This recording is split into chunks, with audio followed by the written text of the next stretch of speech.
Dans cette partie de notre émission Famille Rock de l'Atomique 12, merci à Gilles Boudreau de nous recevoir à son lieu de musique, nous recevons Bob Harrison. Hey,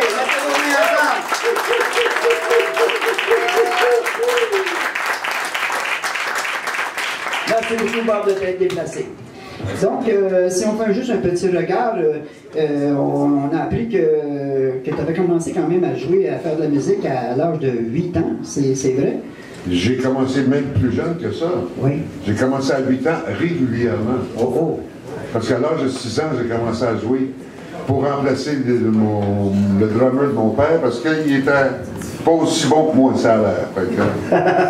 Non, sérieusement, parce que j'ai commencé à 5 ans, à 6 ans, j'ai commencé à jouer des noces.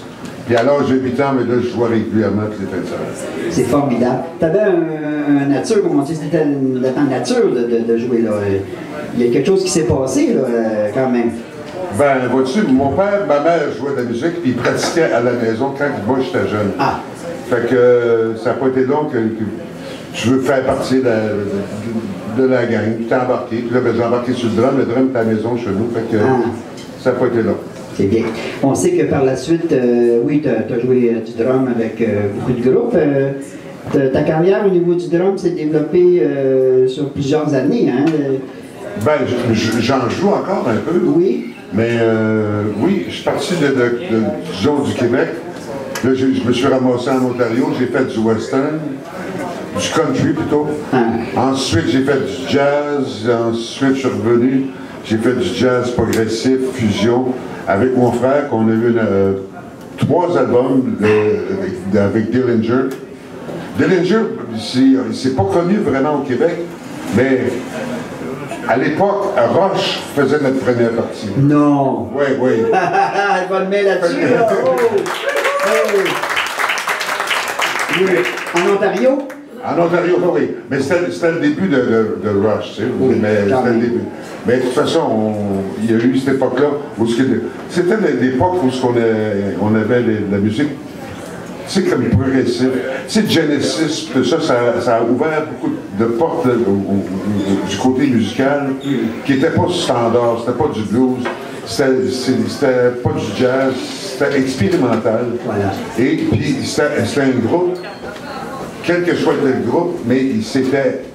Tu sais, il y avait des choses intéressantes, Jet Rotor, tout ça. Je veux dire, dans ce temps-là, on avait le choix d'essayer des choses. Aujourd'hui, on dirait qu'il faut qu'on soit un petit peu plus carré dans nos présentations musicales. Donc, ceci t'a amené aussi, éventuellement, avec ton frère, le prénom déjà, excuse-le. Mon frère? Oui. Jacques. Ben, Jacques. Jacques, c'est ça, Amelia avait raison. Et puis, ton frère est encore vivant, vous direz? Oui, il fait encore de la musique aussi. Il fait encore de la musique. Oui.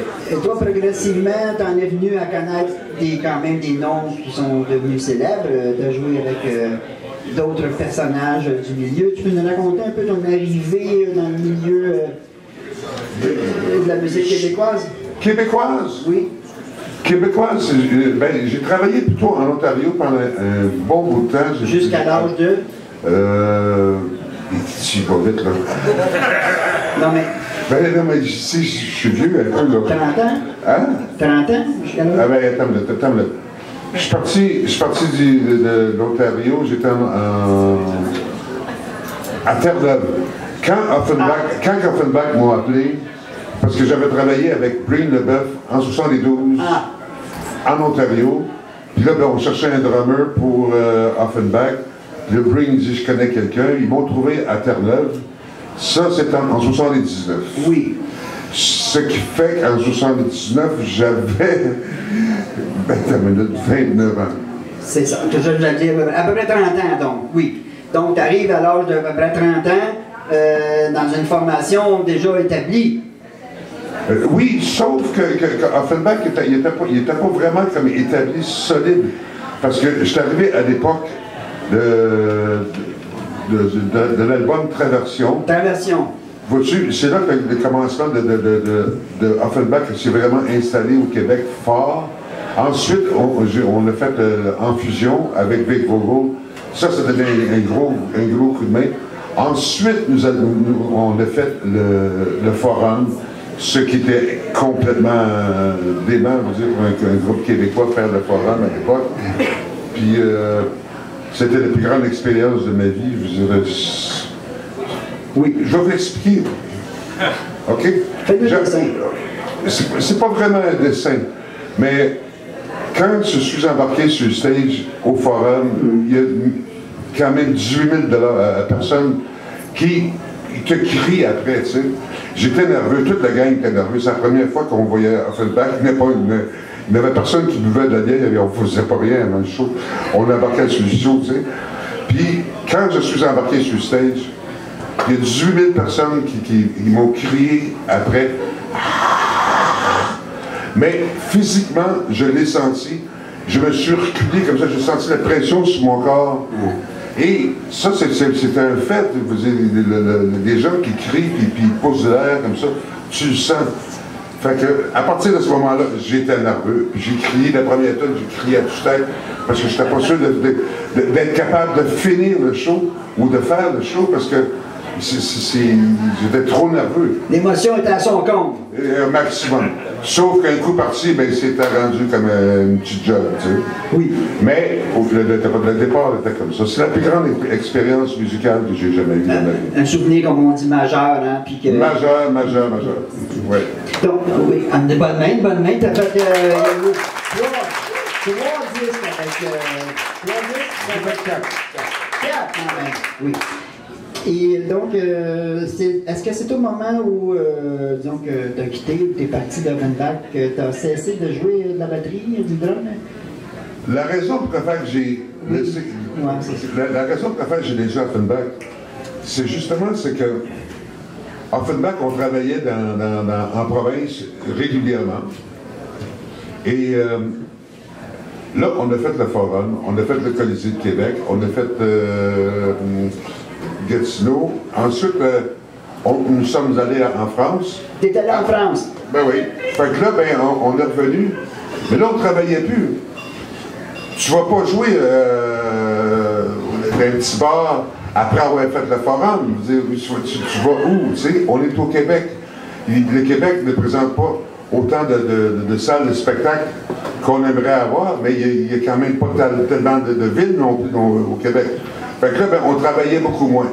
Moi, j'étais habitué toujours, ben, ça fait 60 ans que je fais de la musique, on travaillait 6 soirs par semaine, et je voulais faire de la musique. Fait que j'ai laissé Offenbach pour commencer à faire du blues. C'était une tentative. Puis Jerry il était fâché un petit peu contre moi quand j'ai laissé Offenbach. Sauf que quand j'ai parti le mouvement blues, il était vraiment content de moi, puis même il a participé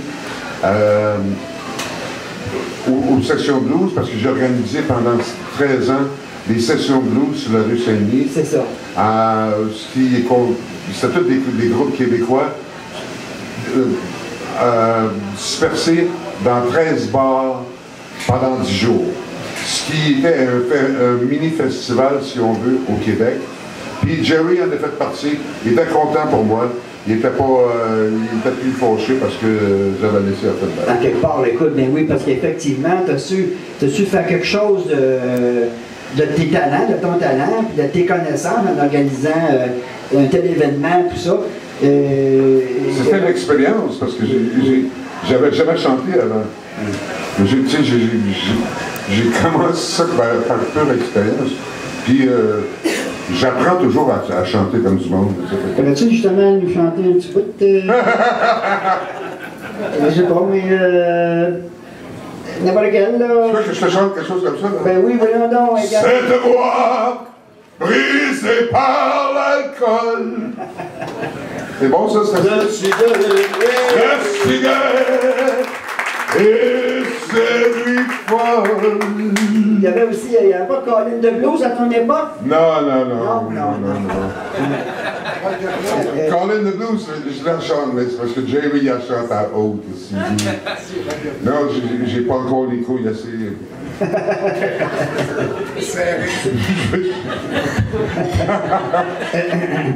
En passant, petite virgule, on s'achemine tranquillement vers le dernier bout.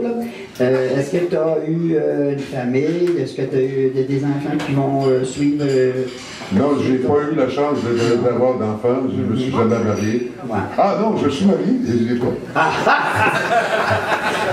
Je me suis complètement oublié. Ben oui. On s'est mariés. Mon Dieu. Je te demanderai pas quelle année. Oui, je sais, c'est en 92. Ah. En 92 jusqu'en 92 et demi. Non, je me suis marié avec une de mes chums. On voulait faire un party. Oui. Puis c'est ça qu'on a fait. Puis... Ça a coûté cher, mais... Ça a coûté cher, on a eu bien du fun pendant 6 mois. Puis après ça, on a parlé à l'avocat. Encore les mots d'avocats qui ont fait de l'argent. Non, mais on avait un chum, il était avocat. Ouais. On l'avait prévu d'avance. Il était aux noces. Les idées, ouais, m'ont fait de l'argent. Non, mais... De toute façon. Quand même. Donc pas d'enfant, pas d'enfant, mariage à peu près, tu sais. Oui, c'est ça. Mais au niveau, justement, comme on dit, on regarde vers l'avant, j'allais dire, tu sais, que comme Patrick Bourgeois, il y avait son garçon qui prend la relève, tout ça. T'as pas de relève, là. Non, ça c'est dommage, parce que j'aurais beaucoup aimé avoir des enfants, parce que tous les frères et sœurs ont tous des enfants, mais j'en ai pas. Ah. Puis j'en aurai jamais. Puis là, ben, c'est un sujet... Cassé off. Ben ouais, c'est ça. Comme, je peux pas avoir d'enfant, fait que voilà. Fait que, bon. À cause de mon expérience en France. Ah. Je ne sais pas si vous vous souvenez, mais vous connaissez, j'ai eu une cirrhose du foie en France. Ben oui, c'est ça. Puis c'est Jerry. Faut pas mettre le microphone là. Puis Jerry Mercer m'avait remplacé. À cause de cirrhose du foie, ben, il y a eu des conséquences et ainsi de suite, mais je n'ai pas pu de... En tout cas. Okay. Bon, ça, c'est une chose sérieuse ce soir, hein? C'est sérieux, oui. Non, mais on t'a dit qu'on pouvait quand même parler un petit peu de comment tu t'es sorti de cette maladie, quand même. C'est ça. Ben, ça a bien été, mais oui. Je veux dire, ça a pris du temps. Mais par contre, le cirrhose du foie avec une pneumonie et ainsi de suite, ça a fait que ça a l'air que... Ouais. Mais, que tu veux, la vie est ainsi. Oui, bon. Je suis un très bon mononcle. Ah, c'est ça. Hey! Hey, mon oncle! Salut, mon oncle! T'avais pas 5 piastres à me passer? Non, ils ont appris ça. Bon, donc, on avait convenu aussi de prendre un peu de nouvelles maintenant. Qu'est-ce qui se passe avec toi? T'es toujours actif. D'ailleurs, t'as des disques ici, là, que... Oui, t'as des disques s'il y en a qui veulent se procurer. C'est mon dernier show que j'ai fait avec mon band. Dites-le-moi, s'il vous plaît, Cindy. Oui, le dernier show que t'as fait avec ton band... Au Mont-Tremblant. Oui, d'accord. Ça s'appelle Entre nous. Mais j'ai commencé à délaisser un petit peu le blues. Pas nécessairement parce que j'aime pas ça, mais c'est parce que je commençais à faire des chansons en français, que j'écris en français. Et le blues ne s'adapte pas bien au français. C'est pas... non, c'est parce que le français, c'est une langue poétique qui tu peux pas dire « Hey, viens ici », je veux pas de vulgaire dans mes chansons. Fait que je fais des chansons en français, intéressantes. J'en ai une qui va sortir la semaine prochaine sur Radio Continue. C'est d'entendre sûrement. Oui. Puis j'envisage beaucoup de styles différents dans la musique. Je pense que le blues, c'est un petit peu difficile à vivre de ça. À vivre de ça, oui, c'est ça. J'en suis sûr. Tu sais de quoi parler? C'est exactement de quoi je parle. Non, la vie de blues band, c'est parce que le blues, c'est le fun de jouer, c'est intéressant, mais financièrement, c'est peut-être plus difficile. Écoute, tu as fait le tour de X, Y, Z bar. C'est ça. Qu'est-ce que tu veux? C'est sûr que si tu fais du rock, tu peux aller en jouer dans le blues, tu peux aller en jouer dans le rock, mais si tu fais du blues, tu peux pas aller en jouer dans les joueurs de rock. Les joueurs de rock ont de la difficulté. Les joueurs de jazz, c'est encore pire. Oui. Je veux dire... D'ailleurs, c'est difficile de jouer au Québec, faire de la musique live, dans les bars n'acceptent plus les bands parce que c'est pas assez payant pour les musiciens ou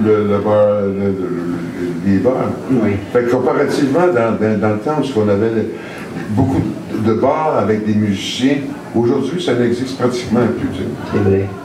Là, ben, tu vas avoir un gars qui va chanter avec son ordinateur, puis en plus, il semble avoir un clavier qui ne sait pas jouer.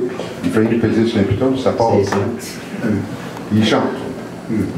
Tu as l'impression quand même d'avoir vécu la belle époque. Je veux dire, c'est sûr que oui, on est tous d'accord ici, plusieurs journalistes et observateurs, on sait très bien qu'on a de la misère à faire vivre nos groupes et ils ne peuvent pas jouer nulle part. Oui, mais c'est pas fini ça, parce qu'à un moment donné, ça va revenir. À un moment donné, le monde va se tanner de l'électronique et ainsi de suite. Moi, je crois que ça va revenir. J'essaie de travailler, faire revenir les sessions blues à Saint-Sauveur actuellement. Oui, puis ça commence à marcher. Tu sais. J'ai des artistes invités qui veulent venir, puis en tout cas, on va voir. Un de tes projets. As-tu d'autres projets en vue? Est-ce que tu vas être en spectacle bientôt, quelque part? Je vais jouer à Cowansville, je vais jouer à Saint-Sauveur et je prépare, comme des raisons pour l'été. Il y a des grosses chances que je travaille souvent avec Jim Zeller. On a fait quelques shows dernièrement en duo, puis on est revenu comme dans l'ancien temps. Puis on a bien aimé ça, tu sais. Fait que moi puis Jim, c'est le fun.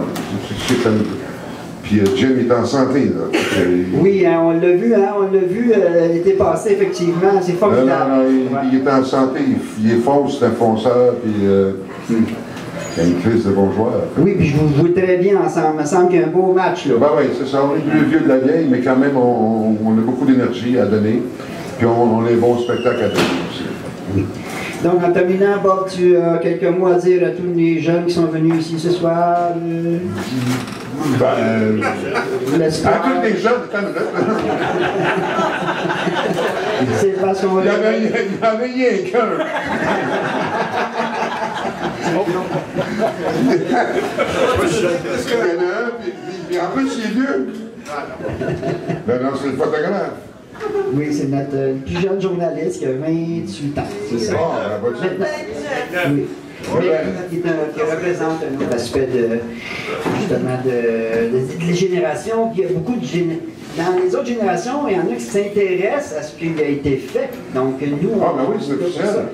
C'est officiel parce que tous les jeunes, si on regarde aujourd'hui les jeunes qui font de la musique, ils s'en allent dans le blues. La première chose qu'ils font, c'est du blues.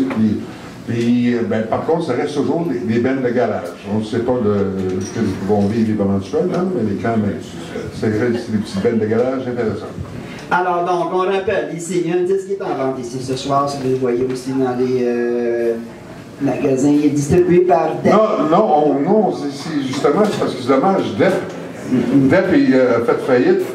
Ben, c'est ça que j'allais dire. Ben, c'est ça que je te dis. Le nom est là. Je sais, mais quand même... ça a été fait... Ça a été fait avant, oui. OK. Alors, encore une fois, Bob, merci beaucoup. Bonne chance. Je te remercie tout le monde.